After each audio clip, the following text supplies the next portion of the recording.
നമസ്കാരം. തൃശൂർ ആളൂർ പോലീസ് സ്റ്റേഷനിലെ പോലീസുകാരനെ കാണാതായിട്ട് 5 ദിവസങ്ങൾ. പോലീസ് അന്വേഷണം എങ്ങുമെത്താതെ നീങ്ങുന്നു എന്നാണ് പരാതി.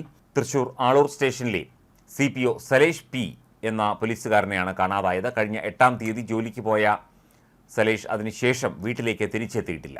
സംഭവത്തിൽ ചാലക്കുടി പോലീസിനാണ് അന്വേഷണ ചുമതല. ഇടയ്ക്ക് യാത്ര പോകുന്ന സ്വഭാവമുള്ളയാളാണ് സലേഷ് എന്നാണ് ബന്ധുക്കൾ പറയുന്നത്. അതിനാൽ തന്നെ മാറി നിൽക്കാനുള്ള സാധ്യത ബന്ധുക്കൾ തള്ളിക്കളഞ്ഞിട്ടില്ല.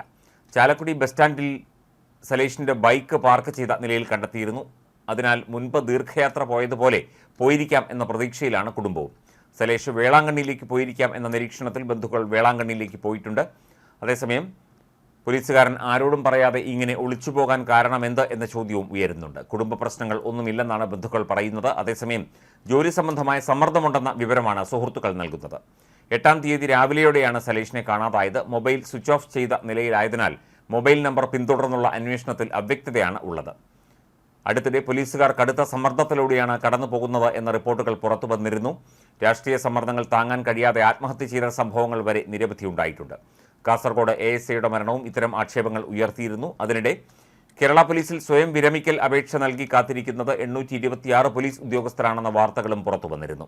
CPO മുതൽ SIമാർ വരെയുള്ളവരാണ് സർവീസ് കാലാവധി അവസാനിക്കും മുമ്പ് സേവനം അവസാനിപ്പിക്കാൻ തയ്യാറായിരിക്കുന്നത്. ജോലി സമ്മർദ്ദം താങ്ങാനാകാതെയാണ് 75%-ലേറെ പേരും ജോലി ഉപേക്ഷിക്കുന്നത് എന്നാണ് ഉന്നത ഉദ്യോഗസ്ഥർ പറയുന്നത്. രോഗത്തെ തുടർന്ന് അവധി ആവശ്യപ്പെട്ടിട്ട് കിട്ടാത്തവർ, ദിവസം 18 മണിക്കൂറിലേറെ ജോലി ചെയ്യേണ്ടി വരുന്നവർ, ചെയ്യാത്ത കുറ്റത്തിന് അച്ചടക്ക നടപടി ഉണ്ടാകും എന്ന് ഭയപ്പെടുന്നവർ എന്നിങ്ങനെ ഒട്ടേറെ പേർ ഇക്കൂട്ടത്തിലുണ്ട്. പോലീസ് സേനയിൽ ഇത്രയേറെ സ്വയം വിരമിക്കൽ അപേക്ഷകൾ വരുന്നത് ഇതാദ്യമായിട്ടാണെന്നാണ് വിവരം.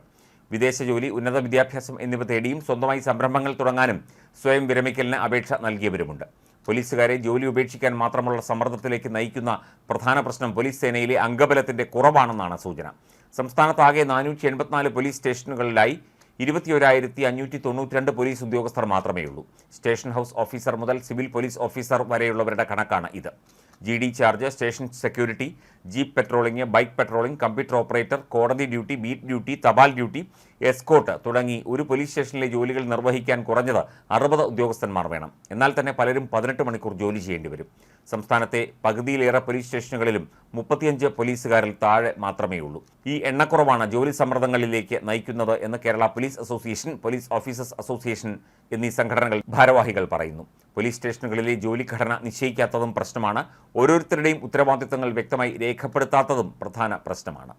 കഴിഞ്ഞ ദിവസം പോലീസുകാരുടെ പ്രശ്നങ്ങൾ പരിഹരിക്കാനായി ഒരു സമിതി ഉണ്ടാക്കിയിരുന്നു. എന്നാൽ ഈ സമിതിയിൽ പോലീസ് ഉദ്യോഗസ്ഥരായി വളരെ കുറച്ചുപേർ മാത്രമേ ഉള്ളൂ. ബാക്കിയുള്ളവർ മിനിസ്റ്റീരിയൽ സ്റ്റാഫ് അംഗങ്ങളാണ് എന്ന തരത്തിലുള്ള വാർത്ത പുറത്തു വന്നിരുന്നു. പോലീസുകാർക്ക് മാത്രമേ പോലീസുകാരുടെ യഥാർത്ഥ പ്രശ്നങ്ങൾ മനസ്സിലാക്കാൻ സാധിക്കൂ.